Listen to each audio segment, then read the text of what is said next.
Hello, everybody. Welcome to today's podcast. Today's podcast is about mental health. Mental health has become a household name nowadays. पहले ऐसा नहीं हुआ करता था.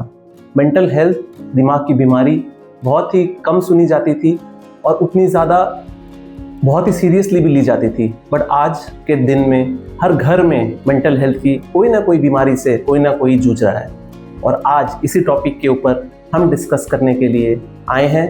And today we are discussing and talking about Alzheimer's, also known as dementia, which is commonly referred to as forgetfulness.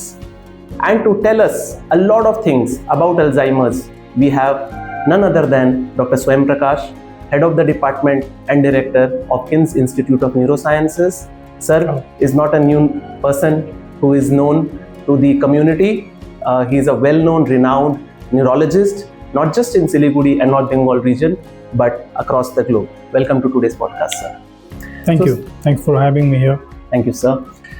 Sir, please help us understand, among so many other mental health diseases that are there, Alzheimer's also happens to be one of the biggest one. I was doing some research and the research says that over 55 million people in the world are suffering from Alzheimer's. So, sir, क्या आप हमें हम सबको बताएंगे कि exactly Alzheimer's या dementia होता क्या है? Yeah, thank you so much. Thanks for raising this question. This is really very important. And I heard you say that there are people say forgetfulness, dementia, and Alzheimer, and all these words are used interchangeably in our common parlance. लेकिन neurologically speaking, dementia is a generic term which we use for any kind of forgetfulness. Loss of memory, associated with some behavioral issues and problem-solving abilities. So in a generic fashion, we can term dementia to these sort of conglomeration of symptoms. And if these are causing decline in your functionality in day-to-day life, so that's very important. Because एक condition होती है जिसको बोलते हैं dementia or forgetfulness of aging. So, forgetfulness of aging में you don't get your functionality disturbed. Right. So dementia is one such thing where you are having altered memory status and problem-solving abilities, and that actually mars your day-to-day life functionality. So that is one. But Alzheimer is a special condition. Is a special variety of dementia, rather should I say. Dementia is an umbrella term, and Alzheimer is a very specific type of dementia. And this is seen that Alzheimer's constitute roughly 60 to 70% of all dementias. So in a way, this is the most common form of dementia. And forgetfulness is a symptom. Right. So let's put it this way. Sure. Thank you so much, sir. And I think, again, very rightfully and very prominently said, a lot of people, and I was reading as I was preparing for the podcast, I was going through the same, and I was astounded to read when a lot of people think that forgetfulness is a very natural thing to happen. Whereas, like you very rightly said, sir, Alzheimer's is a clinical condition that needs to be taken care of. I'm sure you would agree, and I have kind of got this sense over a period of a couple of days now, that a lot of Alzheimer's is not even diagnosed because people feel that it is just common forgetfulness, which is probably not the case that it should be. Thank you for bringing that up, sir. Taking it forward, it brings me to my next question, sir. What is the root cause for dementia? Why would, if God forbid, anybody has Alzheimer's, if somebody is diagnosed of Alzheimer's, then why is it that they have it? What are the causes, sir? See, Alzheimer is basically a neurodegenerative condition. And if you ask me cause, so pathologically speaking, deposition of some kind of protein which is called beta amyloid or tau protein, these are deposited in some areas of brain, and that leads to neurodegenerative process. But this is very technical. Right, sir. Let me be very general in stating this. So Alzheimer, basically, if you ask me what are the causes or risk factors, so age in itself is a big risk factor. So this is a disease of old age, and roughly the incidence of this disease doubles every 5 years after 65 years of age. So this is that significant. Fast progressing. Yes, and that's significant in elderly set of people. So age is one big in itself, and that is non-modifiable, of course. Right. But then there are a lot of other things which can be modified, like sedentary lifestyle and low level of educational status. So all these are other risk factors which can lead to dementia. Then there are other things like even head trauma has been seen to be one of the causes of dementia. Then we have hypertension and diabetes, uncontrolled diabetes, and hypercholesterolemia. All these can further derail the things and can accelerate the process of dementia. So in a nutshell, these are common causes and risk factors for dementia and Alzheimer's. Right. Thank you for that, sir. तो इससे मेरा अगला सवाल ये आता है कि now that some people are seeing some symptoms of dementia, or as we say Alzheimer's, one of the most important thing any clinical setting for any medical condition, sir, is the diagnosis. Yeah. So if we see some signs and symptoms of a person who might show or be considered to have Alzheimer's, how do we diagnose and establish that the patient is suffering from Alzheimer's? पता कैसे चले doctor साहब कि Alzheimer's हुआ है इस patient? Actually, I think that is the main thing which we should discuss, because dementia, many a times people think, oh, this is just forgetfulness, I forgot this thing or that thing, and then next moment I remember, so it's okay, let's just wave it aside, and it's not very important. लेकिन अगर ये बार बार हो, अगर छोटी छोटी चीज़ें भूल जाएं, स्पेशली अभी क्या हुआ, रिसेंट मेमोरीज, अभी क्या हुआ, ऐसे पेशेंट्स ये भूल जाते हैं कि उन्होंने मॉर्निंग में ब्रेकफास्ट क्या लिया, अच्छा कहीं पे कोई चीज़ रख के भूल जाते हैं, they misplace items very commonly and very frequently. Okay. Then they tend to forget, the learned information, recently learned information. So, say for example, somebody, sold a property in last 1 week or 1 month time, and then they just forget, and they start asking for the papers of those, and this has happened with one of my patients. Okay. So these are couple of things which can happen. So whatever is happening recently, and that is you are forgetting, their long-term memories to start with in early stages, they are largely preserved. Right. और जो अभी उन्होंने किया वो भूल जाते हैं. Okay. They even start from, say for example, a patient has to come from his home to King's Institute, and he knows driving, so he'll be disoriented in the place. He might not be able to reach here, or might not be able to reach back to his own place. Right. So disorientation to time. So recent memory loss, then disorientation in the time and place, then for problem solving abilities are compromised. Okay. So problem solving is not about solving big problems, like daily रोजमर्रे के जो उसके काम कर रहे हैं. आप यूँ समझिए कि अगर किसी को नहाने जाना है, तो that looks very simple, but that entails a lot of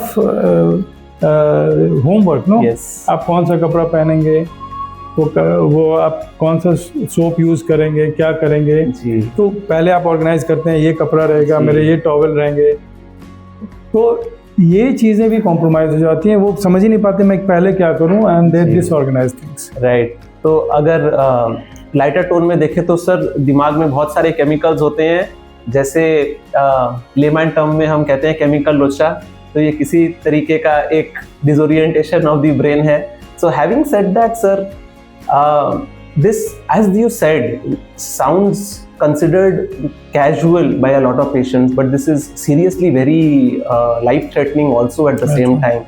Somebody who's walking on the road and forgets probably something, and they'll land up on a highway or driving or probably doing some other important work, or even a household woman doing a common core of the house or leaves the gas open. आप अगर ये बता रहे थे, और तो मुझे ये लग रहा था कि if a female middle-aged woman is suffering from Alzheimer's, और उसने अगर गैस खुला छोड़ दिया रात को और किसी कारण से अगर हो जाए, तो ये एक लाइफ थ्रेटनिंग डिजीज भी हो सकती है. Yes, ये it can cause accidents and a lot of such things. Because as you said कि गैस ओपन करके छोड़ दिया, उनको याद ही नहीं रहा जी गैस जल रहा है, छूट गया जी इवन। और कभी कभी गाड़ी चला रहे हैं, उनको ब्रेक लगाना है, यहाँ वो चीज़ें उनके इसमें नहीं आती। राइट। तो ये सारी चीज़ें हो सकती हैं। तो ऐसे पेशेंट्स का इसीलिए केयर गिवर्स का इम्पोर्टेंस बहुत हो जाता है इन चीज़ों को ध्यान में रखने के लिए।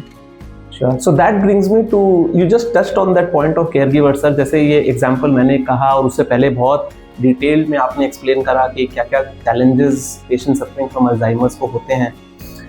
सर इंडियन सोसाइटीज़ में हम एक कोलैबोरेटिव सोसाइटी के जैसे रहते हैं, घर में काफ़ी सारे लोग रहते हैं, बट अब धीरे धीरे देखा जा रहा है कि इंडियन सोसाइटी भी न्यूक्लियर होती जा रही है। एक लोग, दो लोग या तीन लोग होते हैं। पहले हम सब मिल के एक दूसरे का साथ रखते थे, अब 2-3 लोग सिर्फ घर पे होते हैं। जिस तरीके की चैलेंजेस या परेशानियां आप बोल रहे हो सर पेशेंट्स को होती हैं, उस हिसाब से तो केयर गिवर्स का भी रोल बहुत इंपॉर्टेंट हो जाता है। मे बी अ हस्बैंड और अ सन और अ वाइफ और a daughter of a person suffering from this life limiting disease. तो sir, one is what should, I have 2 questions when it comes to caregivers। One is caregivers को patient suffering from Alzheimer's का कैसे ध्यान रखना चाहिए, क्योंकि अगर वो इरिटेटेड फील करें तो क्या वो उनके साथ में वैसा डील करे या कैसा डील करे, और दूसरा कि उनको खुद के लिए भी क्या कुछ करना चाहिए, हम जानना चाहेंगे सर। केयर गिवर्स का importance I would say right from the diagnosis, because early symptoms pickup वही करते हैं। अगर उनको लगता है कि पेशेंट को कुछ ऐसा हो रहा है जो अनड्यूली है, like patient is forgetting things very frequently और डूइंग सम unaccustomed activities, तो या if they found themselves lost in doing something or somewhere in the middle of the city or somewhere, तो ऐसे में उनका इम्पोर्टेंस इसीलिए हो जाता है कि वो इन चीज़ों को आइडेंटिफाई करके they can meet a neurologist where they can help a patient in getting diagnosed about Alzheimer, or say for other dementia might also be presenting in the similar fashion. So Alzheimer or whatever dementia, or then whatever diagnosis is made and the treatment is provided. So even right from the diagnosis to the proper treatment, I mean dispensing drugs to the patient, giving him timely medication, and at the same time preventing him from such injuries which we are talking about. Like patient might forget that he just left the gas lit, or he might forget at times even if there is balcony, he might forget that climbing the balcony would be dangerous to him. That is so because he loses those kind of thought process. And then there is a thing called disinhibition also, which happens in many type of dementia. So all these things should be very closely looked after by the caregivers, so that patient gets proper treatment. And at the same time, in the time of crisis, like you said, that sometimes patient might be violent, might be throwing his anger out. तो उस समय बहुत ही patiently he has to deal with maintain the poise, and he has to deal with the patients, so that जो anger है उसको धीरे धीरे calm down करने का काम, ये सारा कुछ वो कर सकते हैं. And regarding caregivers, one thing only should be said, that they should also take care about themselves, because they have a huge duty towards their patients. So they should not be burned out. And इसके लिए बहुत सारे especially in foreign countries we have a lot of patient and caregiver support group where they mingle, talk about each other, they share their stories. So and they share about some caregivers might share their stories, how they are able to deal with their patients. So in a way they'll be helping out other, that this is the way they should deal with their patients also. So these are the ways as caregivers can look after their patients, and at the same time, I mean their relatives, and at the same time they should look after themselves also. So this is something very important and noteworthy that you have said, or I would like to say this to our viewers here today on this podcast, is a lot of times we love and care so much about our relatives, especially in situations where they are dealing with life-threatening diseases like Alzheimer's. But as much as we love them and take care of them, it is equally important, like how Dr. Swayam Prakash sir very rightly said today, that it is equally important to take care of yourself also. If you can take good care of yourself, it is only then that we can take care of people suffering from Alzheimer's. So taking good care of yourself as a caregiver to a patient suffering from dementia or Alzheimer's, as we know of it, is very, very important. So, sir, like we understood what are the risk factor, what are the causes, how do we diagnose, what could be the signs and symptoms, and so on and so forth. The most important thing is treatment for Alzheimer's. I'll just interrupt. We have not talked about diagnosis proper. We have just talked what should prompt a patient or a relative to come to for the consultation. Sure. So before we embark on to your next question, Yes, I'll just do a brief of regarding diagnosis. Right. So diagnosis is, as I said, is mainly clinical. It's based on the patient's history, detailed history of recent forgetfulness and disorientation to time, place, or executive functions, and behavioral issues, etc. And in the proper clinical setting, if there is no other condition which can account for this, so in that case, we consider this as a dementing process, and then we have a battery of tests. Like what we do here, we do first mini-cog, and we find out whether the patient needs further evaluation. Sir, I'm sorry, mini-cog is a blood test? No, mini-cog is a very brief mental battery. What we do in our daily OPD practice. Okay. So we do. बताएं sir, this is pretty interesting. Mini-cog is a very easy tool which we can apply in any patients more than 60 years. And especially if those patients have the history of forgetfulness, then it becomes all the more important. Mini-cog has mainly one recall section, another is clock drawing section, and total score is 5. If the patient is having scored less than 3 or 3, then we recruit them for other batteries of other batteries of cognitive testing like MOCA and that is called Montreal Cognitive Assessment and MMSE. Or even we can take the patient for higher mental state examination, lobar function, and then there are a lot of other batteries also. So again, I would sum it up that this is largely a clinical diagnosis, even till now. Sir, I would like to just take this opportunity. लोग कहते हैं और general wisdom ये कहती है कि if there is a problem with the brain, एक CT scan करा लीजिए, एक MRI करा लीजिए, उसमें कुछ बीमारी है तो आ जाएगी. पेशेंट्स भी आते हैं डॉक्टर्स के पास तो बोलते हैं डॉक्टर साहब या ma'am should we get a CT scan done, और कितने बार पेशेंट खुद से करा लेते हैं, specially in a place like India. फिर बोलते हैं रिपोर्ट तो सही है, तो एक डिसोनेंस आ जाता है कि नहीं ये बीमारी हमें नहीं है. तो how do we kind of take care of that? So how do we bust that myth that is actually neurology is different from other sciences in this regard. Yes, sir. So I'll just try. I would not be very elaborative on that. Sure. Otherwise, I used to say to my patients also that neurology differs from all other sciences. In MRI, we don't find anything in Alzheimer's except some atrophy somewhere. Otherwise, nothing much, unless patient is in a very advanced stage where we get a very gross atrophy. That we seldom encounter. So, MRI में कुछ नहीं मिलता. These days we have modalities like amyloid PET and tau PET scanning, but those are restricted to bigger centers, big centers only. And presently in India, those are just subject to the research setups only. I see.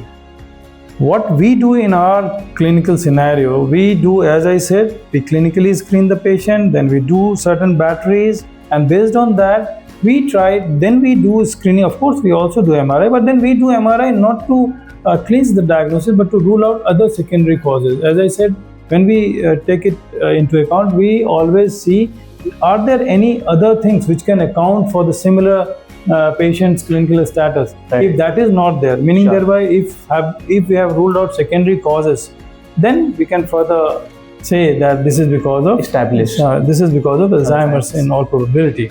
Nowadays there are some fluid biomarkers also. FDA has approved fluid biomarkers, though still not very prevalent in India, but CSF biomarkers regarding amyloid and tau, and similarly, some blood biomarkers also are available, especially in Western world, regarding the amyloid and tau level, and they see their various ratios, etc. I'm not going to those technical nitty-gritties. So these days, things are changing very fast, but in India and most of the places where cognitive neurology is practiced, even still we heavily depend on our clinical acumen Right, and sir. all these clinical batteries to diagnose it. Right, sir. So that's a wisdom drop. Again, another wisdom drop for our viewers today. Alzheimer's, or as a matter of fact, any other mental condition, is a serious condition. खुद से test ना कराएं. Don't get MRIs and CT scans or any other tests done on your own. There are a lot of science and research-backed investigations that are available. But for you to get the best out of that, like how very rightly sir pointed out exactly how probably we would want to take it and how science has researched and come up with ways of identifying and establishing diagnoses, please consult a good doctor. Only then make sure that you do your investigations. Thank you for that wisdom drop, sir.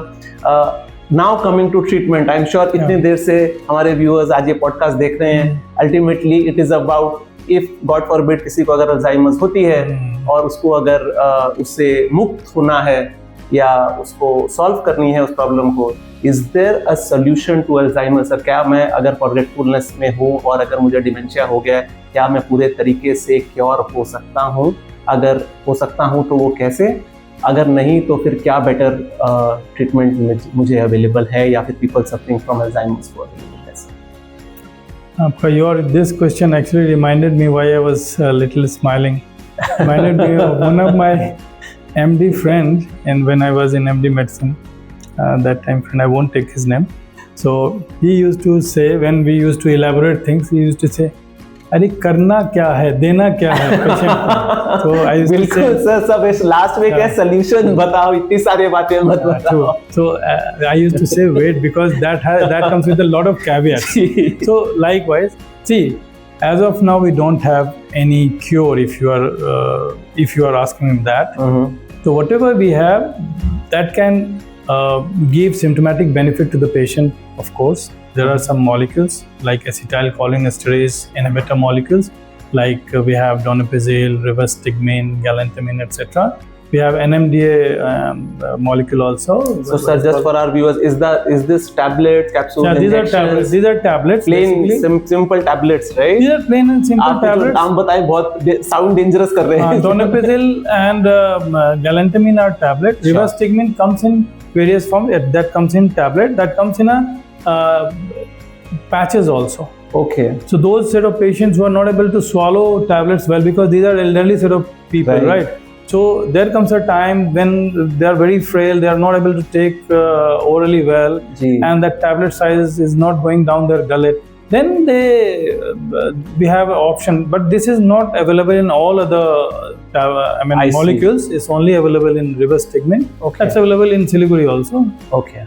So we can apply that patch. So these are different molecules which we can give, and they give partial benefit in terms of memory. We need to assess it periodically by doing higher mental state examination. These days, now we are talking in terms of disease modifying therapy. Do we have anything which can alter the course of the disease? Yes. I would say we have not yet reached that level, but then there are some molecules which have been approved by FDA and yet not available in India. We are still waiting for that to come in India. Molecules like lecanemab and donanemab, these are actually amyloid buster molecules. As I said earlier, pathologically there are deposition of things like amyloid and tau in special areas of brain, and that cause neurodegenerative process that actually cascades the whole thing and finally resulting into Alzheimer. So if the concept is, if we can bust those kind of abnormal protein molecules, so probably we'll be in a position to alter the course of the disease. So are these medicines, the newer research that you're talking about, ये क्या available है? ये available है, not in our country. It's available in US. और I think it's more than a year time. अब 1 साल 1.5 साल से ज़्यादा हो गया ये आए हुए, but still we are. But one thing that comes with a caution that cannot be given in all patients. We need to identify which patients are going to get maximum benefit out of that, because of two things. Because of first thing, that is bloody costly. Those molecules are very costly. I don't know how affordable will that be in India, unless some insurance company covers those molecules up in the treatment plan. Secondly, those molecules are not devoid of side effects. So definitely that comes with side effects. So So those molecules this is not like a vitamin that you can give it. That is, it will improve the condition or it will not at least harm the person. Right. It's not like here. So these are molecules that comes with very heavy adverse side effect, description. That Sure. And those side effects should be very cautiously and closely followed by imaging and other modalities. So to sum up, yes, we have molecules, and there are many researches going on. There are at least more than 5 to 6 more candidate molecules which are waiting approval. Okay. And many more yet in the pipeline. So all I would say, researches are going on. Future is not very bleak, Right. and we are hopeful. The only thing is when it comes to India, and whether it will be covered by the insurance or will be subsidized by the government, these are something we need to see. Sure. So that gets me hopeful, sir, when you said in the beginning that there is no cure for Alzheimer's, and when you say there is a lot of research that is happening, I hope there is some research happening for the cure of Alzheimer's, so that millions of patients across the globe can possibly benefit from that research and get cured, if at all that is practical in maybe the hypothetical world or the real world. Okay, so that kind of brings us towards the close of today's podcast. But before we go, like how we started, today is World Alzheimer's Day, dementia or forgetfulness as we know of it in common terms.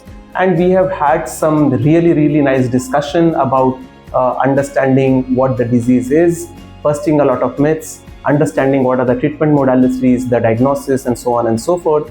But I think my biggest takeaway with this, sir, is awareness is the key. More and more people, when they know about this, they can take care of their patients or probably prospect patients, those who are suffering.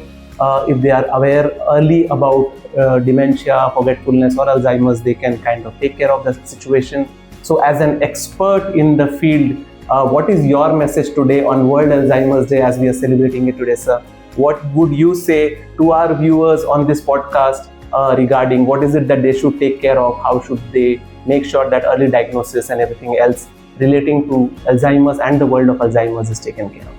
Very plain and simple message is talk about Alzheimer's. Once we talk, we know more.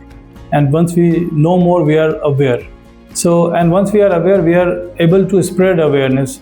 So awareness is the key, and know that even the slightest of symptoms of forgetfulness should not be waved aside, thinking that it could be forgetfulness of aging only. And especially if it's, the forgetfulness is persistent and it's progressive. Other cognitive domains like problem solving and behavioral things are also coming into the picture, then definitely these set of people should be brought to the medical care earliest and taken to the specialist as soon as possible. Diagnosis and treatment of Alzheimer's are possible, as I said, and treatment can at least, if not cure the disease, at least it can make the patient better in terms of functionality. And definitely is at this point of time, this is a treatable condition. Maybe in future it could be curable also. We are keeping our fingers crossed. Many more researches are going on as we talk. Yes. So we are hoping that more molecules will be coming in the market. And I also take this opportunity to advocate for my patients of Alzheimer's and Government of India and other regulatory bodies to make these drugs available and make many centers ready for the use of these drugs, because once these drugs come in the market, they will need ready centers for the use, because this is not general molecule. This cannot be used anywhere and everywhere. So these are my message to the people at large and also to the government and the other regulatory bodies on this Alzheimer's Day. And just be aware about this condition and stay safe, help other people. Thank you very much. Thank you so much, sir, for being a part of the podcast. It is indeed a pleasure to have such a wonderful doctor and a wonderful human being, as we all know you of, to be among us and Help us get all this wisdom from your bundle of wisdom on this day of wisdom, on World Alzheimer's Day. May all of us maintain our wisdom and bring good to the world. Thank you. Thank you. Thanks very much.